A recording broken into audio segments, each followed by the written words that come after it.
మూసీ సుందరీకరణ చేసి లండన్ లో థేమ్ రివర్ కంటే కూడా అద్భుతంగా మూసీని అభివృద్ధి కార్యక్రమంగా మూసీ నదిపై రేవంత్ రెడ్డి కన్ను. భారీ ప్రాజెక్ట్ అంటూ గారడికి సిద్ధం.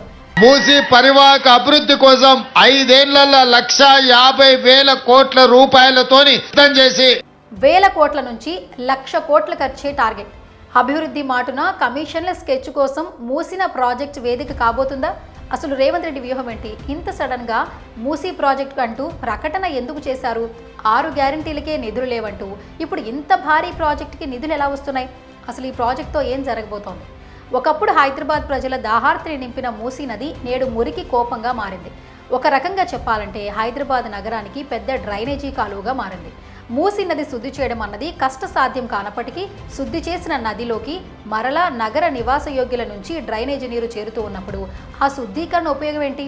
అలా డ్రైనేజీ నీరు మూసీ నదిలోకి కలవకుండా చేయడం అసాధ్యమైన పని. ఎందుకంటే ఎప్పుడైనా గట్టిగా వర్షాలు వస్తే అతలాకుతలమయ్యే డ్రైనేజ్ వ్యవస్థలో ఇప్పుడు ఆ నది మార్గంలో కూడా ప్రవేశాన్ని ఆపేస్తే నగరం పూర్తిగా జల దిగ్బంధం అవ్వకమానదు. ఒకవేళ ప్రత్యామ్నాయంగా ప్రత్యేకమైన అండర్ గ్రౌండ్ డ్రైనేజీ రూపొందించినా చివరిగా నగరం అవతల ఏదో ఒక ప్రవాహంలో కలవాల్సిందే. అప్పుడు కూడా ఉన్న ఏకైక ఆప్షన్ మూసీ నది మాత్రమే. ఇక ఎలాంటి పంటలు పండించని నగరంలో నది శుద్ధి చేసి నగరం చివరల డ్రైనేజీనో నదిలో కలిస్తే చేస్తే ఉపయోగం ఏంటి? వాటితో గ్రామీణ ప్రాంతాల్లో సాగు నేరుగా ఏమైనా ఉపయోగపడుతుందా?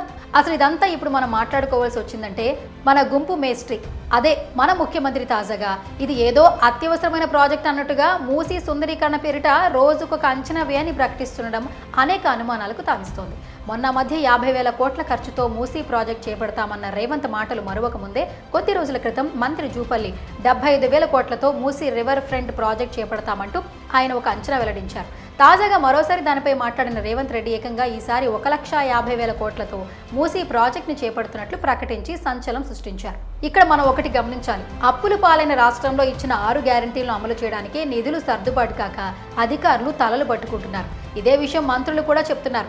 ఇలాంటి తరుణంలో 1,50,000 కోట్లతో ఇంత పెద్ద ప్రాజెక్ట్ ఎలా చేపడతారు? ఒకవేళ చేపట్టినా దీనివల్ల రైతులకు ఏమైనా ఉపయోగం ఉందా? ఎంత ఆయకట్టుకు మూసీ నది నీరు అందించగలరు? ఎంతమంది ప్రజలు ఈ నది ద్వారా నీటి లభ్యతను అందించగలరు? గత ప్రభుత్వం 1,00,000 కోట్ల కాళేశ్వరం ప్రాజెక్టు ద్వారా అనేక ప్రాంతాలకు నీటిని ఎత్తివేస్తూ నీరు అందించిన వాస్తవం అందరికీ తెలిసిందే. అలాంటి భారీ రైతు సంక్షేమ ప్రాజెక్టు పైనే అనేక ఆరోపణలు చేసింది కాంగ్రెస్ పార్టీ.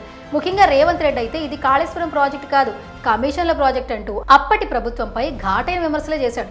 మరి ఇప్పుడు అంతకన్నా ఎక్కువ ఖర్చుతో 1,50,000 కోట్లతో చేపడతామంటున్న ఈ ప్రాజెక్టులో ఎంత మేర కమిషన్ సంపాదించాలనుకుంటున్నాడంటూ బీఆర్ఎస్ నేతలు మండిపడుతున్నారు. ఈ వింత నిర్ణయంపై మూసీ పరివాహక ప్రాంతాల ప్రజలు కూడా ఆగ్రహం వ్యక్తం చేస్తున్నారు. వర్షం వస్తే వరద ప్రవాహం వెళ్లడానికి కూడా వీలు లేకుండా కబ్జాలు చేసి నది రూపురేఖలే మార్చిన ప్రాంతాలను వదిలి అత్యంత విశాలంగా నది వాస్తవ రూపంలో ఉన్న సన్ సిటీ నుంచి పూనార్పూల్ ప్రాంతం మధ్యలోనే నది పరివాహక ప్రాంతంలోనే ఈ ప్రాజెక్టు చేపడతామనే వార్త బయటికి రావడంతో అక్కడున్న ప్రజలను ఆగ్రహం వ్యక్తం చేస్తున్నారు. మూసీ నది ప్రక్షాళన అంటే ముందుగా విశాలమైన నదిని ఇరుకుదారిగా మార్చిన ప్రాంతాలను విశాలం చేయాలి, కానీ ఇక్కడ మూసీ ప్రక్షాళన కన్నా సొంత లాభమే ముఖ్యమనే విధంగా ఈ ప్రాజెక్టు ఆలోచన అనే విషయం స్పష్టమవుతుందంటూ ఆందోళన చెందుతున్నారు అక్కడి స్థానికులు. ఏదేమైనా పూర్తి చేసే లక్షల ఎకరాలలో రైతులకు సాగునీరు అంటే పంటలు పండించే ప్రాజెక్టులు వదిలి వినటానికి విస్తుపోయే భారీ ప్రాజెక్టుతో మూసీ నదిపైనే ఈ ప్రాజెక్ట్ చేస్తామనటం పెద్ద కథగా ఉందని మాట్లాడుకుంటున్నారు తెలంగాణ ప్రజలు.